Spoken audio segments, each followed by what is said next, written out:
Top stories tonight. EFCC denies Yahaya Bello is in custody, says ex-Kogi Governor remains wanted. Nigerian Army to deploy troops to Benue State amid farmer-header clashes. Nigerian Air Force commences airlifting of INEC materials for Edo Guba polls. And ECOWAS condemns terrorist attacks in Mali. Thank you for joining us. I'm Felicity Ezewike. Let's begin. The Economic and Financial Crimes Commission, EFCC, has denied the arrest of former Kogi Governor Yahaya Bello. However, Bello's media team in a statement on Wednesday, September 18, stated that he had surrendered to the anti-graft agency after about 5 months of snubbing court in Abuja, where he was repeatedly scheduled to be arraigned on 80.2 billion naira money laundering charges pending against him. A statement on EFCC's official website countered Bello's reported submission to the agency's office. EFCC had charged Bello with 19 counts of money laundering before the Federal High Court in Abuja after he completed his second and final term as governor in January. Away from that, former military head of state, General Abdulsalami Abubakar, has expressed concerns over Nigeria's worsening economic situation, calling on the federal government to take immediate action. Receiving the leadership of the Campaign for Democracy and Human Rights in Minna, General Abubakar noted that the hardship is getting out of control, with many struggling to afford basic necessities. He advocated for a collaborative effort between federal, state and local government to alleviate the economic hardship. He suggested that the government should flood communities with food and sell it at lower prices. On the proposed End Bad Governance protest, General Abubakar emphasized the need for peaceful demonstrations, warning against violence and looting. Let's discuss this latest submission and how Nigeria can get out of this economic situation. We're joined now by economic analyst Femi Oladehin. Femi, thank you very much for joining us tonight. Good evening, and it's a pleasure being here with you. I'll just go straight to his submission about, flooding communities with food and selling at a lower price. How viable is this from an economic point of view? Will it help or exacerbate the problem?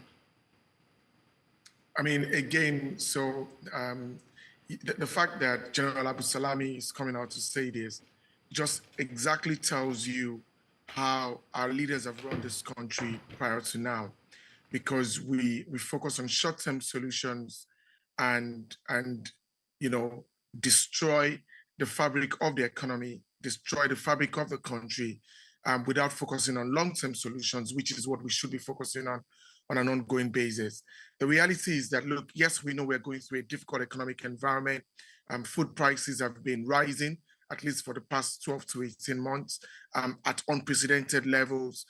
We know that inflation itself has been trending much higher to levels we haven't seen in 30 years.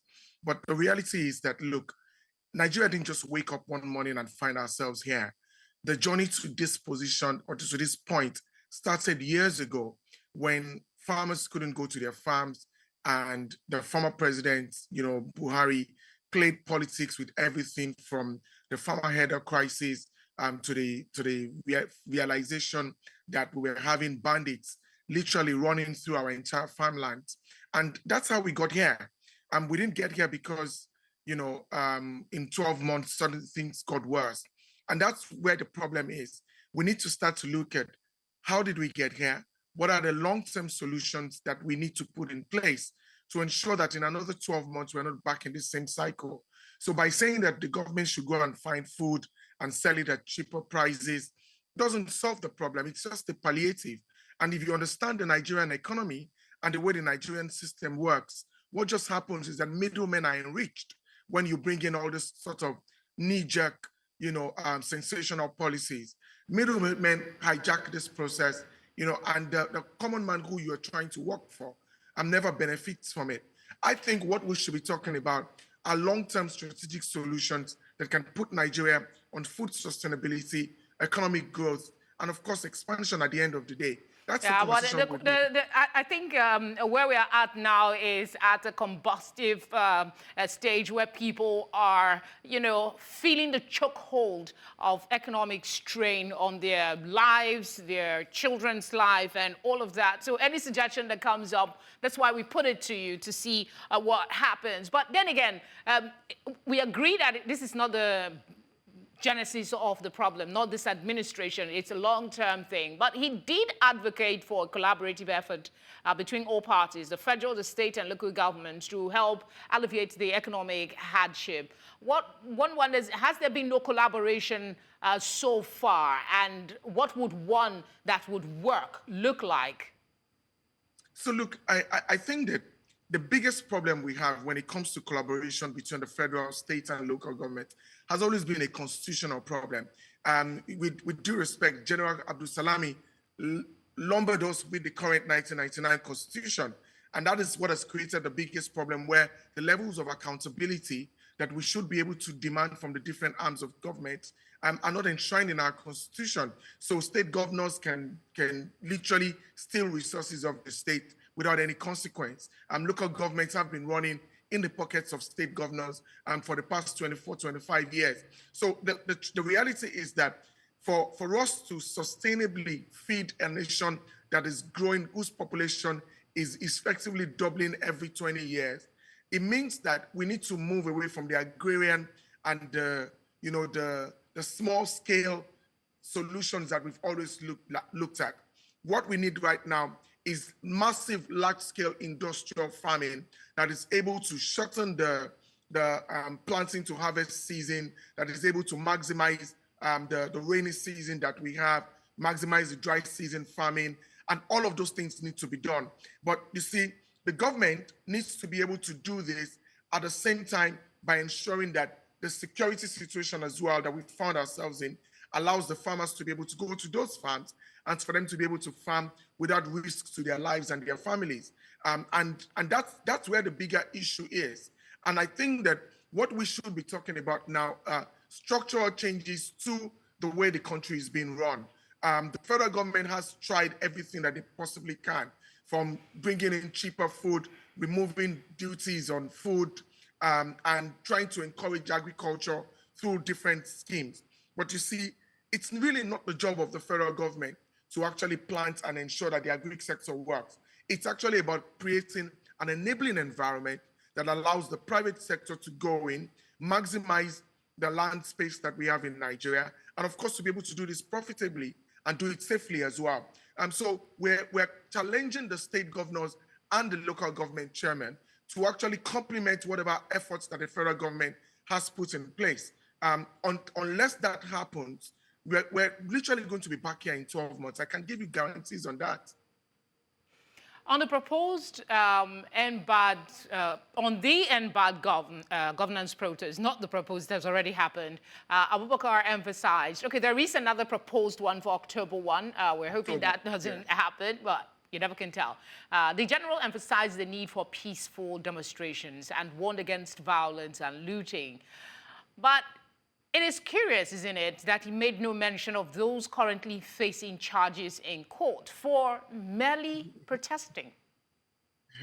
Yeah, and I think that's again, honestly, look, our leaders know how to play politics.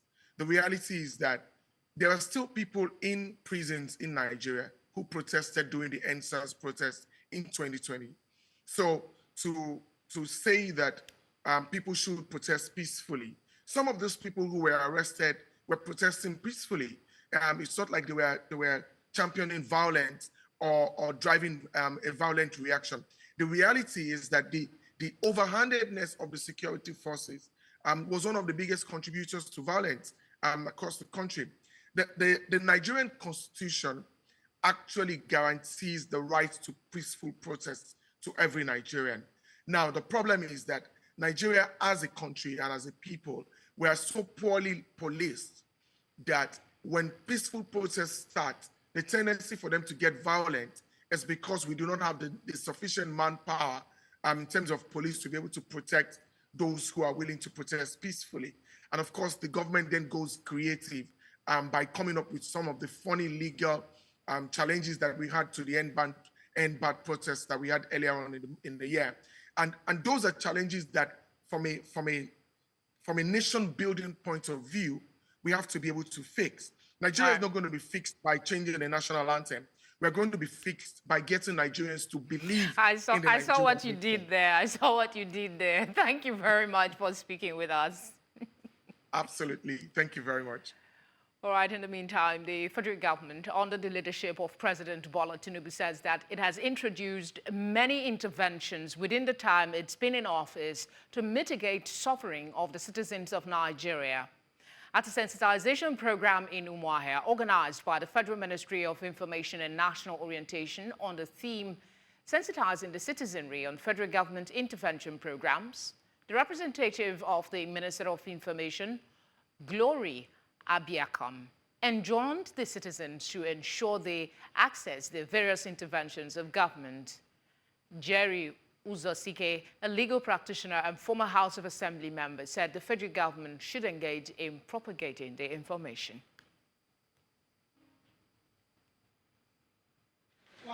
So we are appealing to our market people, to our artisans, to NGOs, to civil servants. Let us look into this loan and apply. Some are grants, and they are legit platforms. It's not as if somebody will hoodwink you into scamming you. No. These are legit groups. The federal government should do more, particularly the Minister of Information should do more in engaging the private press, the private media houses to disseminate and sponsor this information so that people will know. Because if people are not aware of all these existing websites and programs, they will not participate. Today is my first time of seeing this thing. Register people that came to the program. First, don't let us know how it works, or they'll bring up centers where people will go and register. Like, I'm living that Umobasi side. They have a hall there, or like local government by local government, so that we will partake in this thing. I will plead with the federal government to always remain, we that are in Southeast are always Nigerians and we vote. When voting comes, we vote and we do everything, and at the same time, they should at least know that Southeast will have people who are very eager to support them in whatever they're doing. We are saying that people should, since we are in a country called Nigeria, we are Nigerians, so we should avail ourselves and participate fully in what the federal government is doing. This intervention they are doing, if we don't participate, it will still go on. To security matters now, the Nigerian Army says that it has concluded plans to deploy additional troops to Benue State in order to contain rising cases of attacks by headsmen on residents in the Gwe West local government area of the state. The sector commander of Operation Wild Stroke, domiciled in the state, informed the joint session of the Supreme Council of Toishin Traditional Rulers and the Toishin Socio-Cultural Organization as he comforted members of the community over persistent attacks in the area.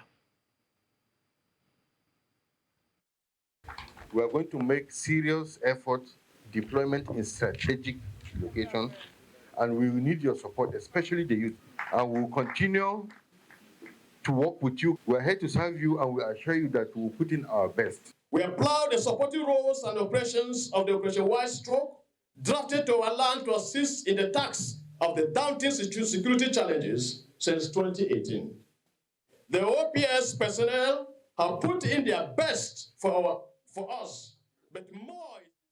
Civil society organizations have called on the government of Plateau State to ensure justice system is put in place for a more peaceful society. And the peace practitioners spoke at a one-day dissemination exercise of the report of a community-based participatory action research to promote socio-economic interaction and cohesion in farmer-herder conflicts. News Center's Chizoba Anyowi was there and now completes this report. Spanning decades, farmer-herder clashes, attacks by unknown gunmen, banditry, land grabbing, cattle rustling, and drug abuse, among other social vices, have damaged the peaceful coexistence among the inhabitants of Plateau State. It is based on these vices that these peace builders are gathered here to foster solutions for lasting peace in the state. Why can we not live with each other? That is why this activity is a wonderful one. The research, the efforts of YEVA is commendable, and I'm proud to be associated with the initiative. The civil society exists because government needs the backing. The civil society group will also be mounting a lot of pressure on them to see that our report also just go to the shelf. Our report is implemented. I think we need to document our own stories of not just failures, of challenges, but also of successes that women have played in terms of bringing peace to our communities. Further buttressing their points, the civil society activists believe that if certain measures are put into consideration, then the bitterness and hostility in the land will be a thing of the past. Government should take their rules. Their rules should be so very systematic in ensuring justice system. We should try to have a more overarching understanding of what the problem is and how to deal with it. The concept of community policing should be based on what our communities knew before. It shouldn't be about carrying arms. It should be about gathering intelligence. Governor Caleb Mutfwang, represented at the event, says his administration will stop at nothing in supporting peace efforts in the state. This is indeed a best practice. It's a best practice that will help us pull down the walls of division, friction, hatred that we artificially have mounted for ourselves for just no reason. So this is to say the government is intentional about we working closely. Riom local government area of Plateau State has experienced several conflicts, usually of ethnic and religious characters, and more often of a violent nature. Hence, the case study for this event, which Yahaya says is workable in other council areas in the state. In Jos for News Central, Chizoba Anyowe. Many thanks, Chizoba. Coming up, Nigerian Air Force begins airlift of INEC materials ahead of Edo governorship election. Details after the break. Do join us again.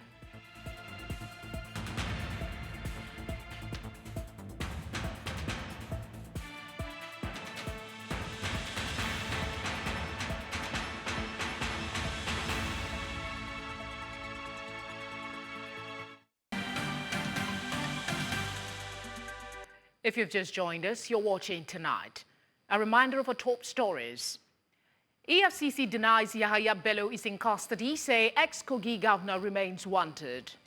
Nigerian Army to deploy troops to Benue State amid farmer-header clashes. Nigerian Air Force commences airlifting of INEC materials for Edo Guba polls. And ECOWAS has condemned terrorist attacks in Mali. Let's bring you an update on the aftermath of the Maiduguri floods. Nigeria's First Lady, Oluremi Tinubu, has paid a sympathy visit to the government and people of Borno over the flood incidents that affected over 1 million people. She was represented by the wife of the Vice President, Nana Shatima. Tinubu assured of the federal government's support to alleviate the sufferings of the people who are victims of the flood. We all pray Almighty Allah to grant you the courage, the wisdom for you to navigate these challenges. And inshallah, I believe you're equal to the task. And inshallah, Allah will going to grant our prayers and your secret prayers for you to take Borno to the highest level. The concern and commitment of the federal government of Nigeria to the growth and development of Borno State, and indeed that of Nigeria, need not to be overemphasized. The chairperson of the Renewed Hope Initiative, who is also the wife of the president, has been contributing enormously to towards uplifting the standard of living of women and indeed the vulnerable population, not only in Borno State but in Nigeria in general, since she assumed duty as the First Lady of the Federal Republic of Nigeria. We have received a lot of donations from our initiatives, and this has ensured provision of means of livelihood to thousands of women in Borno State. And we believe in the long run, this support will reduce poverty. Meanwhile, the Nigerian government has issued a flood alert following the release of water from Cameroon's Lagdo Dam. Director General of the Nigeria Hydrological Services Agency, Umar Mohammed, announced that the release will be gradual, with no major flooding expected. However, states including Adamawa, Taraba, Kogi, and Benue are advised to prepare for potential impacts. In 2022, water releases from the Lagdo Dam caused devastating floods in Nigeria, leading to 603 deaths and the displacement of 1.4 million people. Mohammed explained that the current water flow, starting at 100 cubic meters per second, could increase over the next 7 days. The releases will be carefully managed to prevent overwhelming the Benue River system. Let's get some perspective on this. We're joined now by climate expert Abiola Osheni.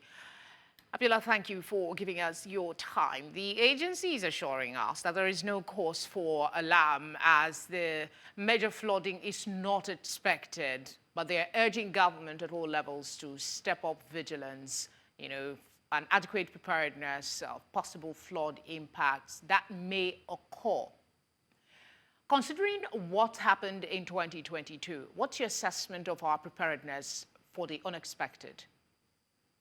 The short answer is that Nigeria is not prepared again for the aftermath of the release of the dam's water from Lagdo.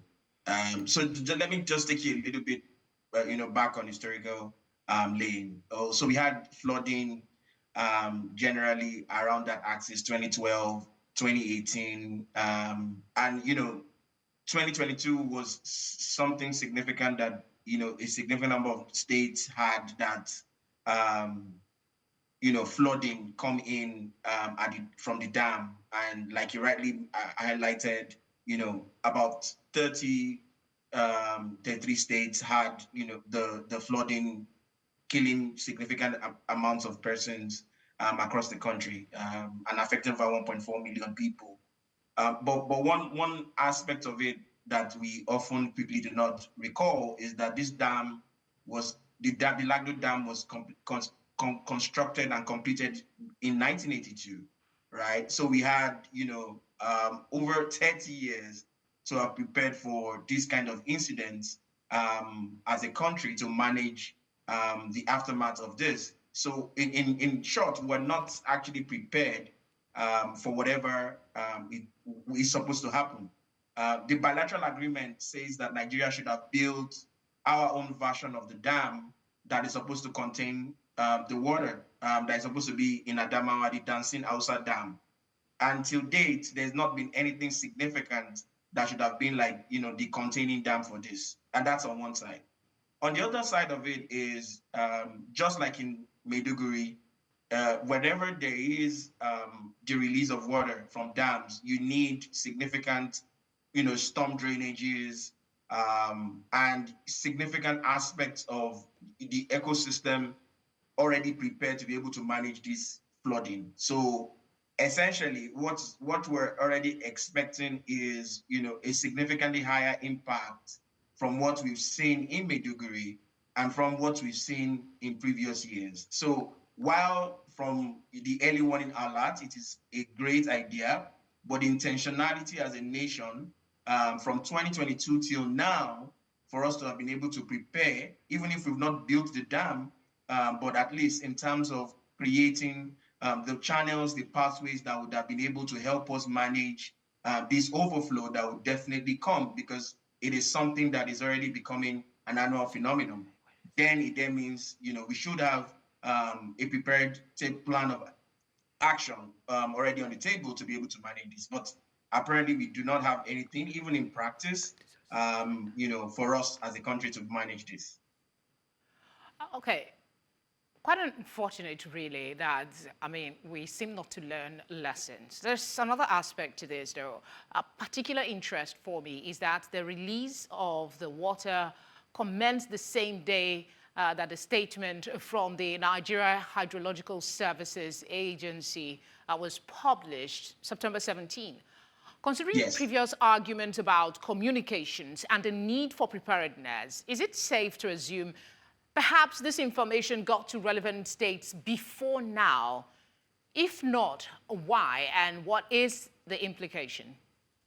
So the agreement between Cameroon and Nigeria states that, of course, every time the Cameroonians are going to release water from the dam, expectedly the rainy season has started. Just using meteorological data without even gainsaying whether we're alerted as a country, we already know that they're going to be water level rises, and definitely, about this time, the dams will get full. And we already had that, significant effect from, for instance, Maiduguri. So with this was something that was something you could almost say it's calendarized. It would happen. It's about when would it happen fundamentally. So from the sides of the agency telling us about it happening, I think that was more of an official statement being made. And so it will be as part of their mandate. So they fulfill their mandate of alerting us. But beyond alerting us, what exactly do we have in place to be able to manage, the potential disaster effect of this? I think the fact that we're already reliant on the relief aspect of it, where if such a disaster happens, there's some sort of relief that comes through it. I think it's almost not getting us thinking correctly. That's one problem. If the states were actually alerted earlier, the question is, and I would use a typical example, if I was a governor of one of the states close by there, one of the things normally you would do is get a sense of, the epidemics, pandemics, that your area is prone to. And this is something, if it has not been brought up to them, historically, they already know that would already happen because they are Nigerians, they've lived in Nigeria. All right, they function in I think Nigeria, you're basically saying it goes back to preparedness. Getting the information is one thing, and then preparing is another. But talking of solutions, the Senate had in October 2023 called on the Federal Ministry of Water Resources to revisit the proposed construction of Dasin Hausa Dam and any other dam to take in the floodwaters from Alagdo Dam in Cameroon. Is there any update on that to your knowledge? In 30 seconds, if you can, please. There's absolutely no update to it. If we were channeling our energy into developing it, we wouldn't be paying lip service to bringing up policies. It's about, as of now, for instance, beyond just the dam, we need a proper flood management strategy. A full roadmap. That allows us, because this is something that happens year in, year out. It's yearly already. So how do we then create a plan of action beyond just the dam? Because if we're going to build the Dasin Dam, it will take about 4 to 6 years. So if we were going to do that, it would take some time. But we need something as a stopgap right now to address some of these critical challenges around these aspects of it. And to note, the dams we're even talking about that we need to build is supposed to create some economic value for us as well. So it's a mismatch if we already know that we're supposed to be able to, use the dam that we're building to boost economy for ourselves, and we're not actually paying attention to that as well. So those are two. It's sort of mismatch that, it's difficult for you to grapple your head around it. That if the leadership is not really paying significant attention to wanting to get the dam or other strategies for flood management actually in place beyond the regular approach of the normal channels, because these dams and the volume of water is significant, and we already know. For instance, over 100 hectares was flooded in 2022. We're going to be having at least something similar, at least if we were going to be mild around it, because We've already seen the impact of what the Maiduguri floods have done, and you already have 11 states already on alert. So it tells you significantly what that means in terms of loss of crops, loss of infrastructure, loss of livelihood, and of course health epidemics that we may have already conquered. All right, Abiola, we'll have to leave it there. Thank you for speaking with us. Thank you so much. Let's go now to updates on the Edo elections. The Nigerian Air Force has commenced the airlift of election materials for the Independent National Electoral Commission to Benin, Edo State, ahead of the governorship election scheduled for September 21. In a statement released on Wednesday, the Deputy Director of Public Relations and Information for the Nigerian Air Force, Kabiru Ali, explained that the operation is part of broader efforts to ensure the timely and secure delivery of sensitive materials required for the smooth conduct of the election. He highlighted that the airlift operation underscores the collaboration between NAF and INEC, aimed at facilitating logistics and ensuring a peaceful election process in Edo State. Away from that, aviation workers in Nigeria have suspended their planned protest initially set for September 18 over the federal government policy of deducting 50% from the internally generated revenue of key aviation agencies. Last week, aviation unions expressed frustration with the government's refusal to reverse their deduction. This deduction, which affects the Nigerian Civil Aviation Authority, the Federal Airports Authority of Nigeria, the Nigeria College of Aviation Technology, the Nigerian Meteorological Agency, and the Nigerian Safety Investigation Bureau. In a statement signed by Olayinka Abioye, General Secretary of the National Association of Aircraft Pilots and Engineers, the unions confirmed the suspension of the protest. The workers have chosen to halt the demonstrations, though concerns about the revenue cuts remain unresolved. And to the Niger Delta, the Managing Director of the Niger Delta Development Commission, NDDC, Samuel Ogboku, has provided clarity on the issue of the tenure of current governing board of the commission, stating that the members were appointed for a 4-year tenure. Addressing a press conference at the NDDC headquarters in Port Harcourt, Ogboku said the insinuation in some quarters that his tenure as the managing director would end this year was false and without foundation. My colleague Austin Azu has details. Journalists gathered at the NDDC corporate headquarters in Port Harcourt, Rivers State, to question the management team led by the Managing Director and CEO Samuel Ogboku on the Commission's governance and performance over the past few months. The media briefing is part of our culture of ensuring that the public is kept abreast with our programs and activities, and to also ensure that we comply with the policy of transparency and probity in our activities.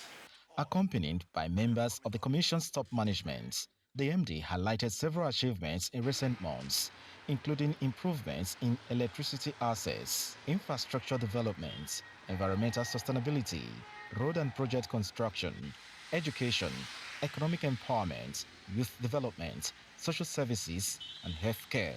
Notably among these projects are the Okitipupa electrification project, which gives light to about 5 local governments that have been in darkness for 15 years. As I speak, those local governments, they are enjoying 24 hours power supply. Responding to questions from journalists, Ogboku, while addressing a wide range of issues, including his purported tenure elongation, laments that in spite of the efforts of the NDDC board and management to deliver on quality projects and programs, some people with selfish motives were working behind the scene to return the commission to the days of instability and non-performance.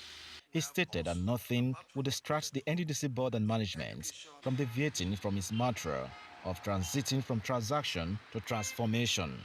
If they say my tenure is ending, yes, my first appointment was 2 years. And after that one, I have a renewal of tenure. And if you go to the NDDC Act, Section 3, subsection 1, It tells you that subject to the provision of Section 4 of this Act, a member of the board of the NDDC, other than ex-officio member, shall hold office for a term of 4 years at the first instance and may be reappointed for a further term of 4 years and no more. He also noted that the Commission is awaiting approval of the 1 trillion naira 2024 budget, which will be allocated to critical projects and programs throughout the Niger Delta. Discussing the youth internship scheme, Obuku confirms that the selection process is underway, with only 10,000 applicants to be chosen from the over 3 million that applied.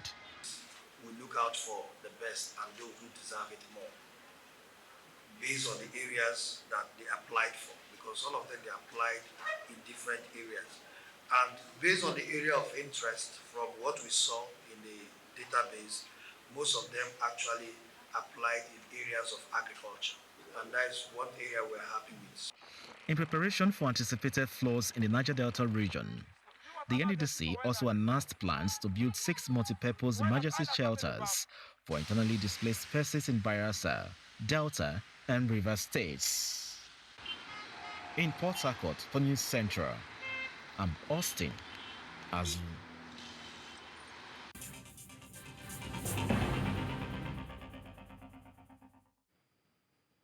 Report just coming in says the Economic and Financial Crimes Commission, EFCC, has made fresh attempts to arrest Yahaya Bello, former governor of Kogi State. According to Ohio Michael, Director, Yahaya Bello Media Office, operatives of the commission laid siege to the Kogi Government Lodge in Abuja in a bid to effect the arrest. Recall that Yahaya Bello Media Office had earlier on Wednesday said the former governor presented himself to the anti-graft body, a development the EFCC denied.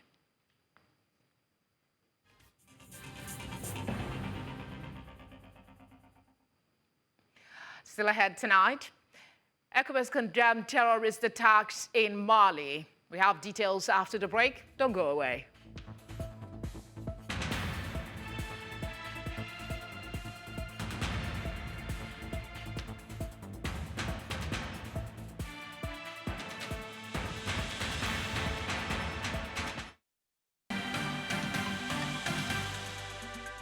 Glad you're still here. The news continues in West Africa, where the Economic Community of West African States, ECOWAS, has condemned Tuesday's terrorist attacks in Bamako, the capital of Mali, a country whose military junta recently announced its withdrawal from the regional bloc. In a statement released on Wednesday, ECOWAS reiterated its strong stance against any terrorist activities that threaten the peace and security of the West African nation. The bloc reaffirmed its unwavering commitment to supporting any initiative aimed at restoring peace in the region. Tuesday's deadly attack, claimed by an Al-Qaeda-linked terrorist group, marked a rare incident in Bamako, which has generally been spared the violence that frequently plagues other parts of the country.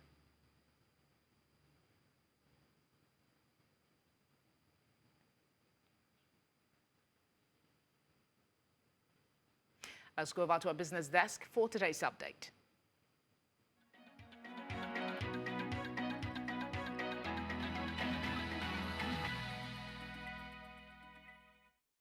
Business news in association with Money Master PSB, the easy way to master your money.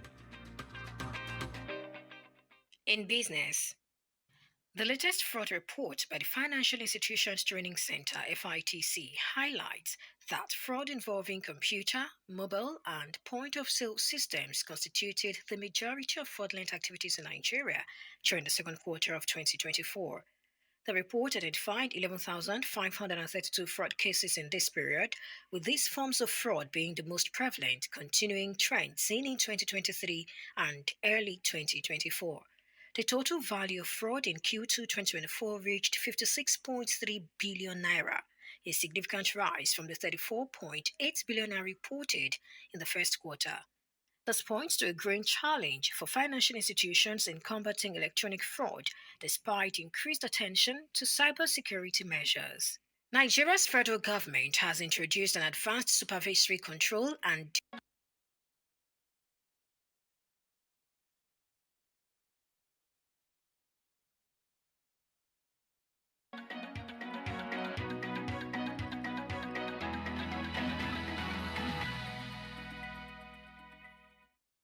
Business news in association with Money Master PSB, the easy way to master your money.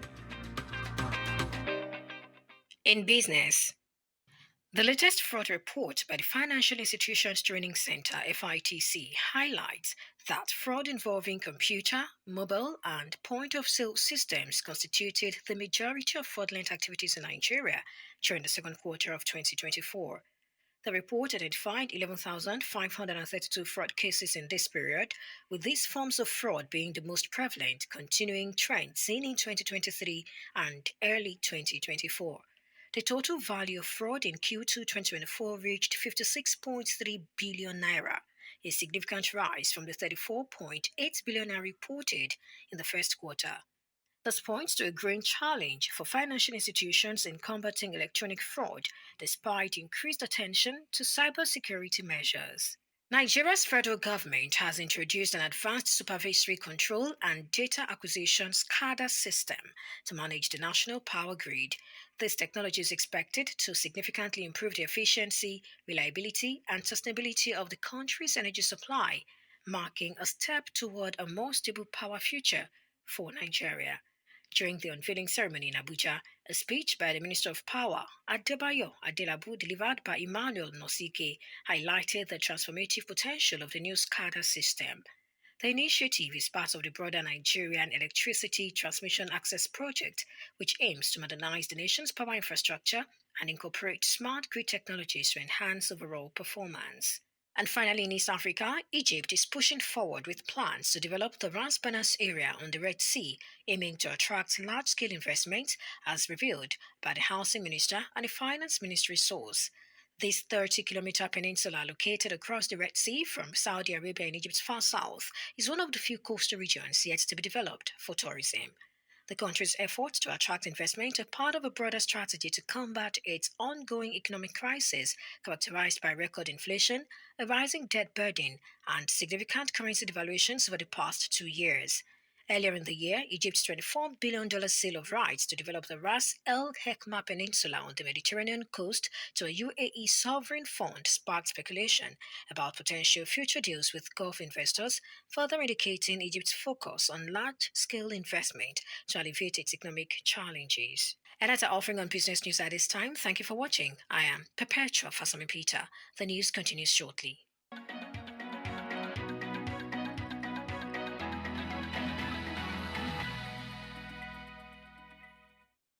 Business news in association with Money Master PSB, the easy way to master your money. Up next, it's sports.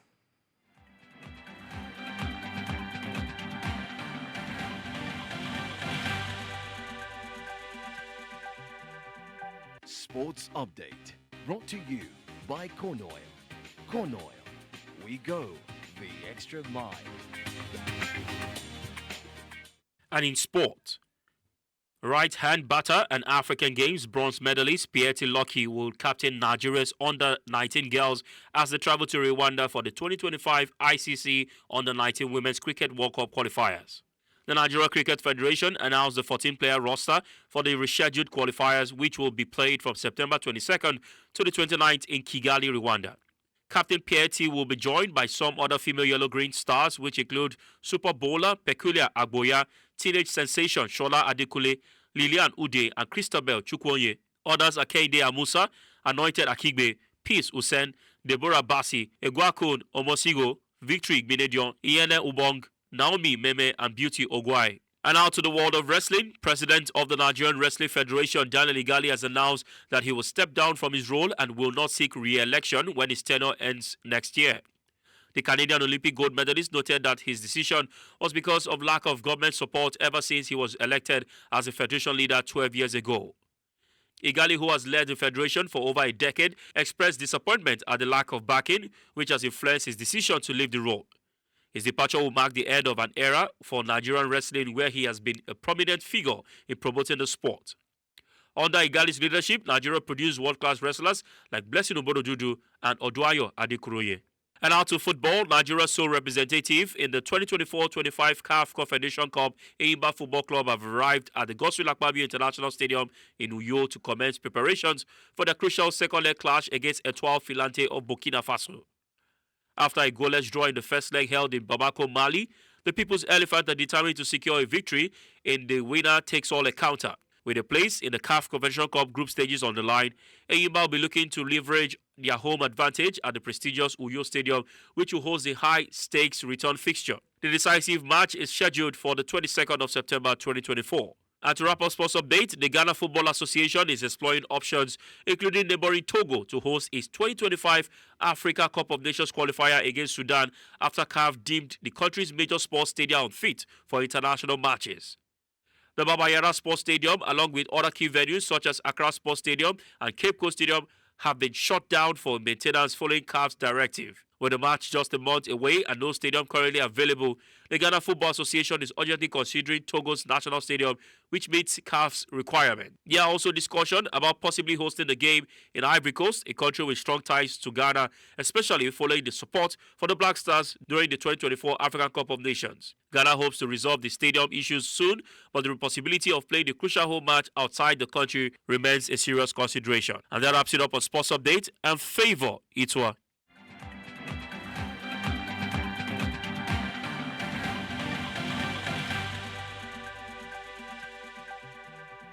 Sports Update, brought to you by Corn Oil. Corn Oil, we go the extra mile. Just entertainment stories.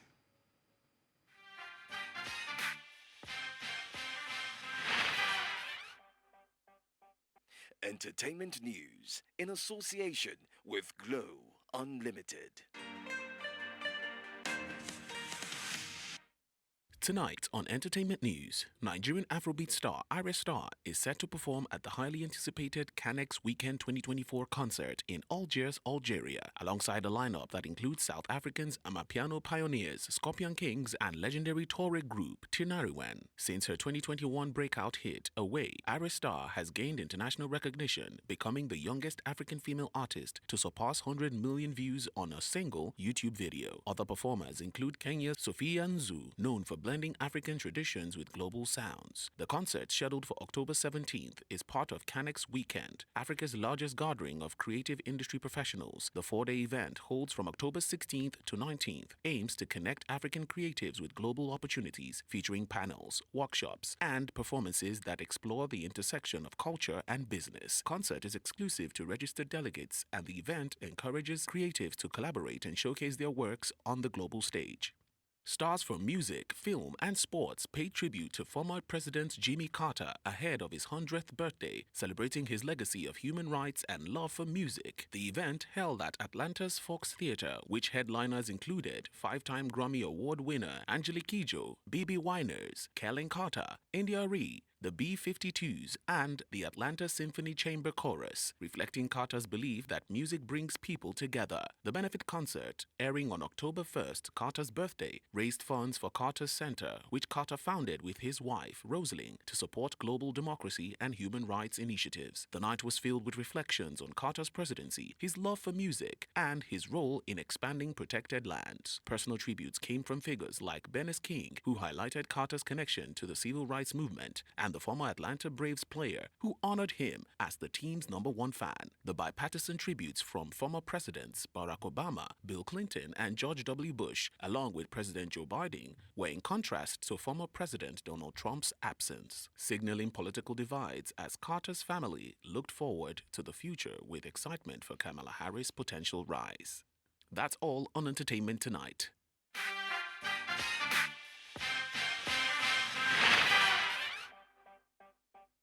Entertainment news in association with Glow Unlimited.